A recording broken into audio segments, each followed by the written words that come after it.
Three, two, one. Let's do it. Hello and welcome to another episode of the Gonzo Experience Podcast. I am David Gonzo Mamano, your host. We're here every Wednesday morning with another great episode. Today, I'm going to show a new friend, and his name is Gabe Wyner. Gabe, welcome to the show. Thank you for having me.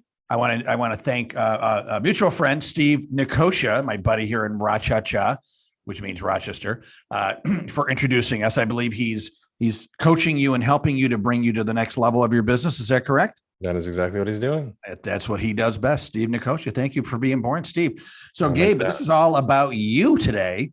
And Gabe, you're really interesting. You have a really incredible TED Talk. You're one of the top guys to raise money on Kickstarter. That's correct, right? Yeah. 1.7 million on Kickstarter. So that's pretty crazy good. And so the question is why?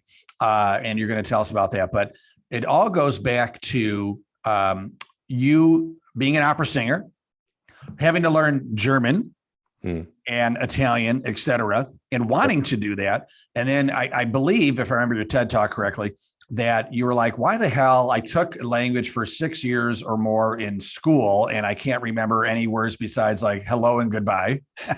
Yeah. And why is that? And that's true. I took Spanish, gosh, I think 7th through 12th grade. Yeah. 6 years. And I am, I probably know the same 10 words that most people know, right? Sure. And I know Italian pretty well, but only because I have been to Italy and I was forced to speak Italian. And that's what your TED Talk is about, is like how to really learn a language. And also, and we can relate these lessons to people like wondering like, hey, this is about small businesses succeeding. Well, we're gonna show how this all intertwines, right, Gabe? So Gabe, tell us your story. You were an opera singer. Take it from there. Even before that, my background was in science and engineering before. I was a mechanical engineer in my education, and also an opera singer in my education. And the opera thing was a hobby, but it was just like, you know what, screw this. Let's try it. Let's try doing this crazy artsy thing. But it never took away the problem solving side. Like I always, one of the things I liked about singing opera and stuff like that was like, I could go there and be like, wait, how do I memorize these texts faster? How do I, dial in my career in various ways, things like that. And so that's kind of initial context. I didn't have good language learning chops. I had a good ear, but not good language learning chops. And then at one point went to this immersion program. Middlebury College has these immersion programs where they are the best in the world. You show up, you say 0 words of anything that isn't German. And within 2 weeks, I was dreaming in German, and that wasn't special. Everyone was. Stupid dreams. This is blue. That's blue too. This is also blue. Like just boring, terrible dreams. But they were in German. And so that kind of changed my perspective on language learning generally. The idea that you could learn a language and actually learn to think in it within weeks, that by the end of those 7 weeks, I could have comfortable conversations. I went back the next summer, got to full on fluency in that language, and just got addicted to it. It feels good. It feels interesting to like have your brain kind of working in a completely different wavelength. So did the Italian thing. I went to Italy to do an immersion there, found that it worked okay, but not as well. A lot of people speak English in Italy, and a lot of people really like to seek out the Americans to practice.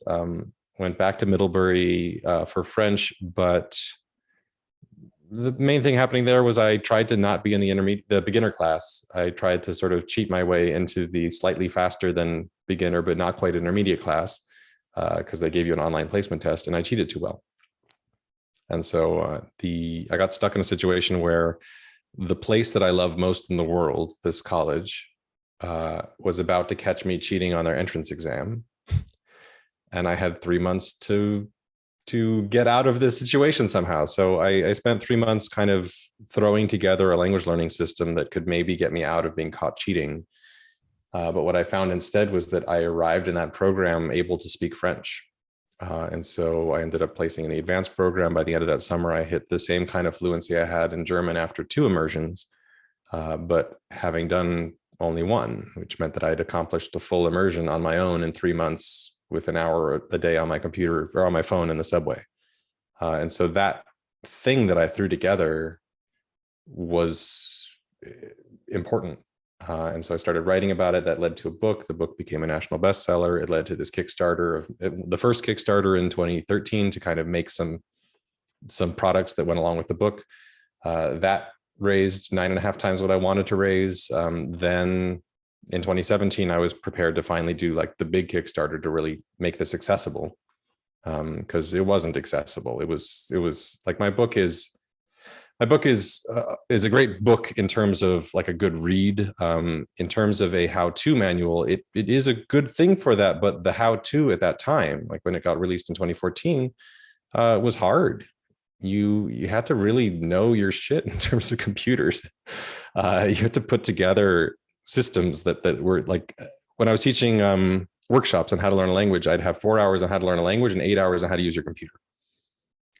Just painful, sad. And so 2017 was trying to fix that 8 hours of learning how to use your computer part and get rid of that entirely. And that's what turned into this giant Kickstarter, which led to the corporation, which led to the seed round, which led to everything where I'm at right now, which is insanity. So that's been kind of the route. Awesome. So your book is called Fluent Forever. Yes. And so there's a couple of things I want to learn more about, like your business and what it does. Yeah. But what I loved about your TED Talk, I believe, right, is that, we're conditioned to say, oh, once you reach a certain age, the window closes and you can't learn a language anymore. Yeah. And I think you said that, some of that, a small percentage of that statement is true, but most of it's not. And the reason we learn languages so well is when we're young is because, as you've been saying, like, we're immersed, like we have to speak that language in order to survive. And so that's what you've done, right? Like you weren't speaking any other language besides that language, and that's how you learned it. And what are the business lessons, from that? And again, tell us a little bit now, what is, because you are an entrepreneur at the end of the day, like, sure, what does your business do and how does it help people? So like on the learning front, the special thing about kids is that they don't have jobs. Like they have a lot of time. And so by, the age of 4, they've had 15,000 hours of studying a particular language. The typical person who's like graduated high school after their, 5-ish years of Spanish has put in like 200, 300 hours. And so anytime you're looking at this 4-year-old, 5-year-old kid who's like really great at Spanish or really great at French because they grew up speaking it, like, and you've put in quote unquote the same amount of time, like you've not put in the same amount of time, you put in like 50 times less. So adults learn languages plenty faster than kids, frankly. The data supports that. But adults really don't have a lot of time. And so you don't have time to spin your wheels doing things that don't work very well. The other thing that kids do have going for them, as you mentioned, is that yes, they're living in immersion. Like they're always doing it right because they don't have another choice. Whereas adults have lots of choices, and you can go spin your wheels doing things that really don't do very much. You sitting there trying to translate texts in a classroom, that's not language learning. You sitting there talking in English about Spanish words, or you learning in English about, grammar rules, things like that. Like that's you talking in English about things. That's learning interesting facts about a language as opposed to learning the language itself. So when you're talking about trying to solve the problem for like, hey, I have an adult, they have money in their pocket, they have a limited amount of time, and they want to hit fluency in a particular thing, then you need to start designing it in a way that every minute of their time is well used. And so in terms of us like starting to build, the entrepreneurship side of this thing was, well, how do you actually get really efficient with that thing? The idea of saying, okay, well, we know immersion works. And like the idea of why does immersion work is you can kind of follow it pretty intuitively. Like, it's not like, man, I need to, get a degree in linguistics to figure this thing out. Like if I tell you, the example I usually use is this Hungarian word for camera, fénykép ez ügép. So like me telling you or your audience, fénykép ez ügép is the word for camera. you run into a bunch of interesting issues. The first one is that sounds like gibberish. And so how on earth are you supposed to remember it? Everyone who's listens to this has already forgotten that word. And so step one is like, well, foreign words are not things our brains hold on to. How do you make things stop sounding foreign? Because if I said, instead, the Martian word for camera is mognog, you can hold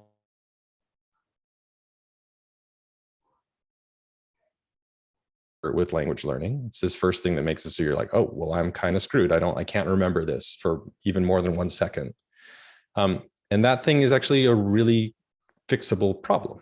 There's a fix out there in research land where you basically just practice telling the difference between similar sounding words. So if you're learning Spanish, you're going to have a hard time learning any words that have D's or T's in them if you can't hear the difference between toma and toma, because the Spanish T is not toma, it's toma, which sounds pretty much like a D for most English speakers.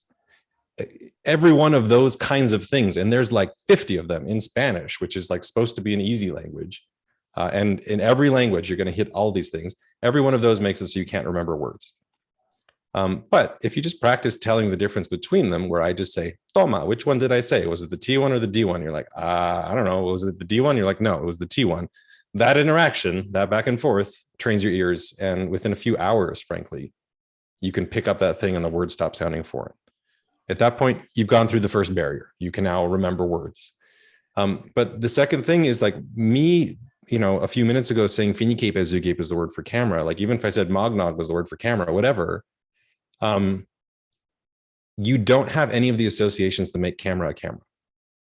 Cameras are connected for you, for everyone who's listening to this thing, to all the cameras that you've encountered in your life. It's connected to, wedding photographer. It's connected to iPhone and shutter and lens and, all of these aperture, all these words are connected to camera. And you have none of that in Hungarian, and you certainly have none of that in Martian. And so you aren't building the right memories when you're kind of listing translations and trying to remember them. But the kid who like encounters a camera for the first time, where their parents are like, hey, I have a camera. Can I take a picture of you? And the kid doesn't know any of these words, but they're like, what's happening? And then the parent takes a picture and then like shows them the picture. That kid just got a pile of associations all connected to camera. And if I, came at you in Budapest and I was like, hey, like I have a fényképezőgép and I take this fénykép and I show you the fénykép and you're like, wait, fénykép? That's the picture and like it's in the same word as the camera word, like weird, interesting. And you'll hold on to it because you're making the right associations, the same ones you made as a kid. So like that's the theory. And like if you start really running with that thing, then you can start building products that teach the right stuff instead of the wrong stuff. Like you can run around teaching people what the words actually mean instead of teaching them translations. So once you I guess the idea of building businesses around things like learning is you have to understand the problem. And then if you can come up with solutions that go a little faster, like don't teach translations, teach pictures or teach pronunciation before you do anything else, then it becomes an engineering problem. You're like, okay, well, can I do that better? Can I do it faster? Can I do it cheaper than anyone else? And what happens when I put it in front of people? Did they buy it? Did they buy it for $1? Did they buy it for 10? Like, what works? Can I throw ads on Facebook? Does that work? Like, just you keep testing things. And I guess at this stage where I'm at, like, I guess 5 years into this whole running a business thing, or I don't know if you want to count back to 2013, then like almost 9 years into running this business thing, testing things for cheap seems to be the kind of magic formula for building businesses. Does it work? Let's find out. Can I throw up a website that pretends I have a product, but I don't even have a product, but it costs me $10 to throw the website up? Let's do it. Let's see if people buy it. Like this kind of thing is how businesses are built. Very cool. So all of this great stuff that you're teaching us, how have you built that into your business? Like what is your business journey and how do you help people? What does your business do, I guess? So from 2019, like we did this big Kickstarter thing in 2017 and 2018. 2018 to 2019, we used that money to build an app. When I mentioned this 8-hour learning curve on how to use your computer, it was all about getting these apps that existed since I mean, for 10 years or longer, to function in this really, really specific way that's hard. And so the idea of saying, hey, let's just build an app that isn't hard was kind of the focus of 2018, primarily 2018. By 2019, we released this app, and the app was good. The app was solid, but one of the things that ends up being really, I don't know, special about learning is that if you can get content that's really, really customized to you, you learn twice as fast.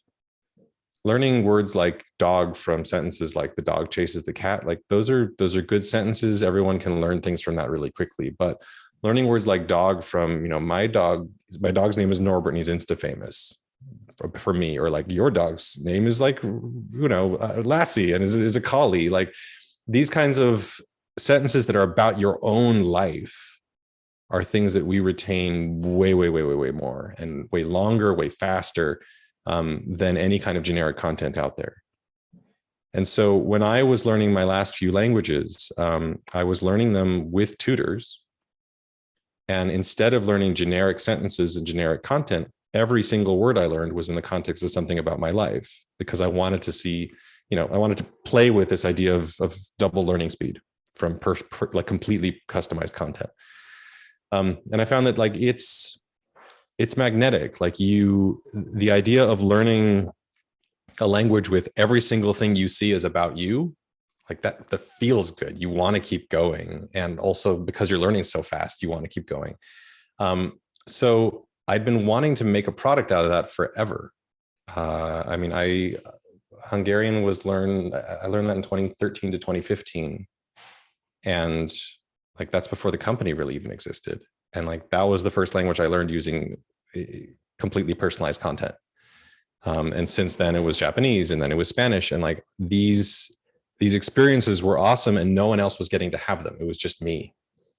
So a lot of the focus for the last, like after we finally got like the basis down, like here's our app, this thing functions, is, well, how can we get everyone over to personalized content?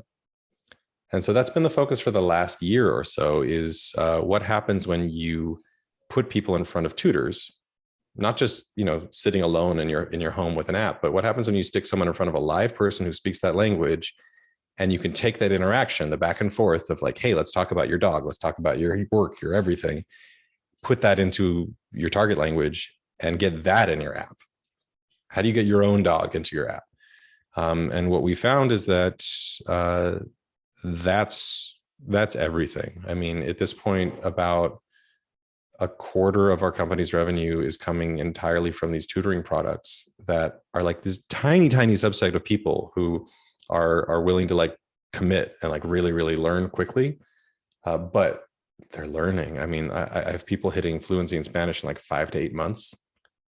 It's nuts. I mean, it's glory. And they're then like they go nuts about it. I mean, they start telling everybody, their friends and family, they're just like, I just hit fluency in less than a year. Like everyone needs to know about this. And then that starts spiraling. So that's been a lot of my focus, has been, how can I make products that put completely customized content in front of people? Interesting. That's great. So took a personal experience, found a hole, a need in the marketplace, and you made a business out of it. Yeah. Are you a solo entrepreneur? Or do you have a team? We have a big team at this point. I think it's 50 people. Wow. If you include all the coaches and stuff, we're passing 50 now. That's fantastic. So, so where would they go to learn more about the company and become a customer? So Google Fluent Forever and you'll find it. We're at fluent-forever.com. There is a fluent not-forever.com, just Fluent Forever. And that is a Hindu teacher in London. That person is very mad at us, has been mad at us for 10 years now.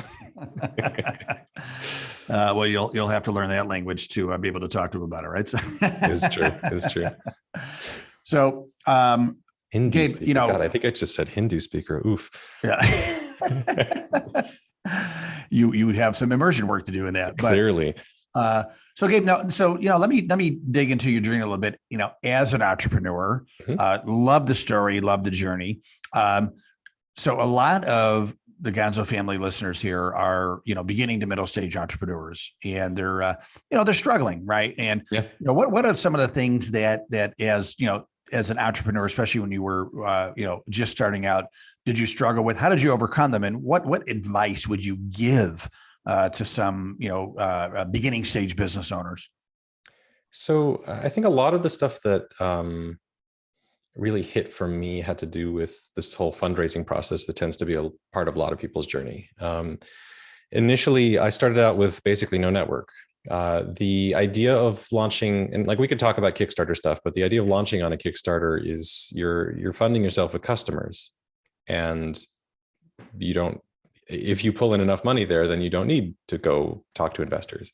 And so I really leaned on that, and I leaned on it too hard. I believed that running a business wouldn't cost all that much money, and pulling in as much money as we did on the Kickstarter stuff of like this 1.7 million thing, that would be adequate and we'd be great and like everything's going to be easy. But I think there's the constant theme that people hit of like everything will cost way more than you think it will and take much longer than you think it will, and like that's certainly been the case. The idea of thinking, hey, I should at least contemplate fundraising really early, I think would have been very helpful, of saying like, hey, like this is probably a thing that's in my future. Me spending the next year focusing on network building would be a useful use of my time. And like worst case, I just have a network and I didn't use it for fundraising. Like that would be okay, worst case. And so I think if I want to look back, the idea of understanding, hey, probably going to need to fundraise probably sooner than I think. Let's go network build is a reasonable idea. The idea of, what do you do with that network? How do you actually, interact with investors? I think that's changed a lot over the years. A lot of any sort of advice I say right now may be outdated because the whole market has just changed and everything's nuts right now. But what I did find is that I think this part of the advice will not change, in the sense that I think it's just part of human psychology. Going to people and saying, hey, please, person with money, please give it to me. I have a great idea. Like, please do it. Convinces no one to give you money. Is not a good sell. There was a teacher actually who gave some beautiful master classes, and like she actually passed away last year. She was helping queer founders and founders who had felonies on a record because they were selling cannabis and they were trying to build cannabis industry companies. She was teaching them how to fundraise. And what she found was that, like, yes, there were network issues in those two groups. But more than that, there were framing issues with those two groups of how they approached fundraising and how they approached investors, where they would do this, like, please, hey, I have a good idea, please give me money. And the people who are, fundraising over on like the Stanford Business Club or things like that, where they have their own networks that's all built out, they know their 30 friends who are all VCs and they happen to be the one entrepreneur across their friend group. They're not going to their friends and begging. They're going to their friends and saying, hey, like, Joe, you're going to give me $1 million for this idea. Like, I have this great idea. We're all going to make like 10 million off of this thing in the next year. So you want to do it or not?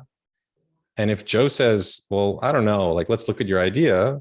The response is not like, well, okay, like, let me show you all the pieces of my idea. Like, the response, like, no, like, I have 9 other friends who are going to give me $1 million tomorrow. You just happen to be standing next to me, Joe. Why would you question me? That's the framing that they're used to. It's money is literally the most fungible thing out there. Like, it's more fungible than like body shops. Like, if I go to my local body shop and like, hey, fix my car, and they're like, well, I don't know, can you show me some metrics on your car? I would go to the next body shop. I would be shot, and I'd give them a bad Yelp review. Like, this is how I would interact with the thing that is less common than money. Everyone has money in their pocket. And so that is the framing that in general, on average, investors are used to is, hey, person in my network, like I see someone in my network, they come to me with a great idea and they want some funds. And so you give them the funds because they have the thing that's rare. It's the ideas that are rare. It's the companies that are rare.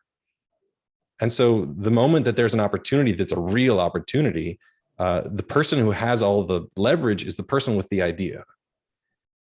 And so I gradually started shifting my approach towards fundraising to that. Actually, even before I saw that masterclass, and I started seeing that it was working, where the moment an investor comes in and starts asking like, hey, well, that's a neat idea, but like, I'd like to see every metric, every single data point you have from every customer you've ever had for the last 5 years.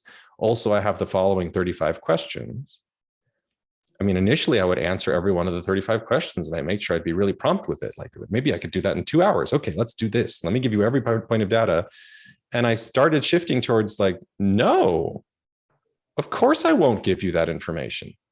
You don't have the conviction I need from an investor. And so I'm not going to get money from you. I'm not interested in your money. If you are that skeptical about my idea, why on earth are you even talking to me? And suddenly those people are like, well, what if I just gave you money then? And it's just this night and day change of the moment you start treating people like, well, how dare you ask me questions, which is like a kind of crappy way to treat people, but nonetheless, like that's the game we're playing. Suddenly people are just falling over themselves to give you money and are like, oh, I'm really, really sorry I asked you that thing. I got scared. Yeah. Yeah. That is a sales technique. Like what? Oh, maybe this product is not for you. And then they want it. Right. And like, but the thing is, it's real. Like it's not for them. If they're asking that many questions, like, no, you don't want investors on your cap table who are sitting there trying to question everything you do. Yeah. Yeah. And so it's like, it feels bad. It feels like you're like, oh my God, I'm manipulating people, but like you're playing the actual game as written. You're doing it correctly. And you're doing it in a way that filters out the people that you don't actually want. And so it takes some courage. It is hard. It is scary to go at people and be like, and turn down money before it's even offered.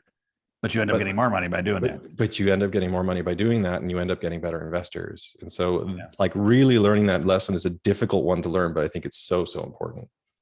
Tell me about Kickstarter because, and this is personal, I literally yesterday, so today is June 9th. So yesterday, June 8th, I completed a Kickstarter proposal. It got approved. Yep. I haven't launched it yet. It's in preview. I'm going to launch it on Monday, I think. I want to sit with it a little bit more. But I'm trying to raise $250,000 for an idea I have to start a news network, an online news network for entrepreneurs. And I'm kind of like the Peter Jennings, if you remember, Walter Cronkite, if you will, for entrepreneurs. That's my goal. Yeah. And I'm going to try to raise 250 to market it, produce it, all that stuff. So tell me some tips if you don't mind. And obviously it can help other people as well. I mean, I can raise more than 250. I just found out. I thought maybe at 250 they'd shut me off, but you're telling me no. I can raise $2 million if people keep on giving me money, right? Absolutely. And you need to, if it's Kickstarter, you need to make sure you do raise 250 or else you get zero. It's the other side of that coin. Kickstarter is an audience multiplier, which means that if you have no audience, you can multiply that by a whole bunch and you will still get zero. I think one of the first pitfalls with Kickstarter, people walk in with the idea that, well, look at this giant group of people who are all looking at this website, trying to buy things and find cool new things to fund. And that is true, but those people are only going to be interested if you are already getting funded. And so you need to bring in an audience who will jump on it on day one. And if you don't have that audience, then it's worth spending the time it takes to do the email harvesting, build lead magnets, like do all this stuff such that you can build a mailing list of people that you are confident will buy this thing within the first day or two. That's sort of part one. You take that momentum and then you run with it. And so one of the things that you like goal setting on Kickstarter ends up being part of the art of the thing. We launched our Kickstarter with the idea that I knew we could get $250,000 in the first day from the audience that I had at that point, because I had already surveyed them. I had already seen their price sensitivity. I had seen that half of them want this app. I had like all this stuff. I talked to that audience so much and I'd known how big it was, all that stuff, such that I knew that within one day we could hit 250, maybe 500K was sort of my target. And so intentionally, I set the goal at 250, knowing that yes, I could kind of launch an app for 250, but frankly, the thing I really needed and wanted was 600K. But I set the goal for 250 because then if the thing panned out the way I expected it to pan out, which it did, then I could say, hey, we just got funded in 24 hours, and go out to every single media agency and be like, hey, this thing just got funded in 24 hours. And the most funded app of all time had 500K. And so we're already halfway there, but we're only, 1/30th in terms of the time in. If I'd set my goal for 500K, then I would have a much weaker story. It wouldn't be as exciting. If I had set my goal for the 600, 750K that I actually wanted or needed, then it's like, okay, well, we're almost there. We're getting there. We're almost there. Our big news flash, company is almost to 1/3 of what it wanted to do. That's not super exciting. But the other side of that is if I had set my goal for like $5,000, like, look, I achieved my goal 50 times over, something like that. That's not that exciting either. You're like, well, of course you achieved your goal. You set a really crappy goal. And so trying to figure out what feels like an eyeful, but is in fact very achievable for you, ends up being kind of the next thing. It's like, how do you make something feel like, wow, a thing that just is important just happened, and I as a consumer just made it happen. So you get them excited, so they tell their friends, so you get the media excited, all that kind of thing. And so that's sort of, I would say, like the pillar 2 of Kickstarter building is this kind of thing. And pillar 3 is trying to make sure that people are getting a thing that they want. I have a lot of people come to me being like, hey, you know how to do Kickstarters. Can you make my business to business tool succeed on this? And I'm like, well, Kickstarter's not a bunch of businesses buying things. It's a bunch of consumers. Do you have something you can give consumers that they can't get elsewhere, that is like special, and that they can only get and will only exist even if they give you money?